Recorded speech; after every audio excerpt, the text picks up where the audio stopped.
Uka, sendan iltimos. Faqat ichib chakib yurmagin. Xo'p bo'ladi aka. Xayriyat, singlimni uzatdik. Ukam ham o'zini yo'lini topdi. Endi 1 yil pulli yig'amizda hovlini remont qilamiz. Undan ko'ra boshqa uy oling. Voy, qaynajon. Uka, keldingmi? Sen chet elda emasmiding? Yoki Bugun keldim. nimaga aytmaysan? O'zim aeroportdan kutib olardim seni. Bu kim? Ishingiz bo'lmasin. Nimaga o'zgarib qolgansan, uka? Chunki alam qilyapti. Bu uyni otam menga vasiyat qilib ketganlar. Tushundingizmi? Tushunarli. Onasi, narsalarni yig'ishtir. Bolalarni ham ol. Bu uydan ketamiz. Voy, endi qayerda yashaymiz? Manda sartaroshxonamga borib yashaymiz. Dadasi. Bo'ldiz!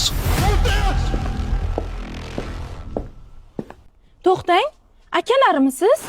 Ko'rmayapsanmi? Ukangiz meni ishdan olib kelyaptilar. Mana shunga imzo qo'yib bering. Nima o'sha?